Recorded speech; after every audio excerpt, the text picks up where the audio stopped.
ಕೆಟ್ಟು ನಿಂತ ಮೆಟ್ರೋ ರೈಲು ಚಲ್ಲಘಟ್ಟ wild field ನೇರಳೆ ಮಾರ್ಗದಲ್ಲಿ ಸಂಚಾರ ವ್ಯತ್ಯಯ ಕಾರಣ ತಿಳಿಸಿದ ಬಿಎಂಆರ್ಸಿಎಲ್ ಸಿಬ್ಬಂದಿಗೆ ಸಾರ್ವಜನಿಕರು ಹಿಡಿಶಾಪ.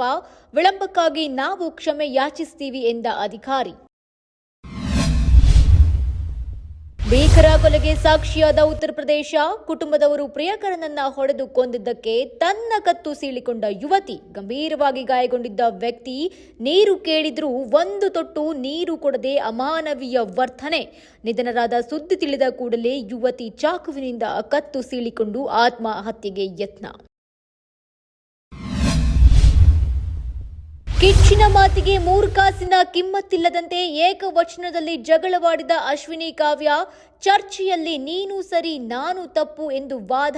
ಕೊನೆ ಪಕ್ಷ ಮಾತನಾಡಿಕೊಳ್ಳಲು ನಮಗೆ ಒಂದು ವೇದಿಕೆ ಸಿಕ್ಕಿತು, ಅದು ಆಗಿಲ್ಲ. ನಿಮ್ಮ ಮತ ನನಗೆ ಅವಶ್ಯಕತೆ ಇರಲಿಲ್ಲ. ಅಲ್ಲಲ್ಲ, ನನಗೂ ಅವಶ್ಯಕತೆ ಇರಲಿಲ್ಲ. ಅದು ನಿಮ್ಮ ವ್ಯಕ್ತಿತ್ವ. ನಿಮಗೂ ಈಗೋ ಇತ್ತೋ, ನನಗೂ ಈಗೋ ಇದೆ. ಬರೀ ಅಶ್ವಿನಿ ಗೌಡ ಹೆಸರು ಹೇಳಿಕೊಂಡು ಪವರ್ ಕಾರ್ಡ್ ಯೂಸ್ ಬೆಂಡೆತ್ತಿದ ಕಾವ್ಯ.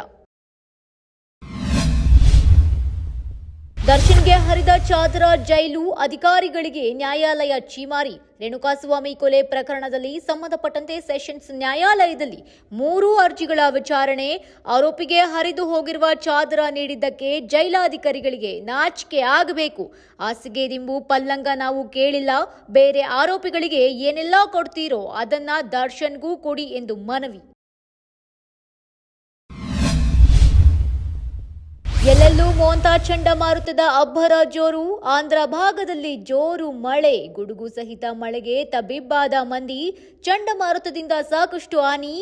ಅಲ್ಲು ಅರ್ಜುನ್ ಸಹೋದರ ಅಲ್ಲು ಶಿರೀಶ್ ನಿಶ್ಚಿತಾರ್ಥಕ್ಕೂ ಅಡ್ಡಿ. ಚಂಡಮಾರುತಕ್ಕೆ ಶಾಪ ಹಾಕಿದ ಅಲ್ಲು ಫ್ಯಾನ್ಸ್.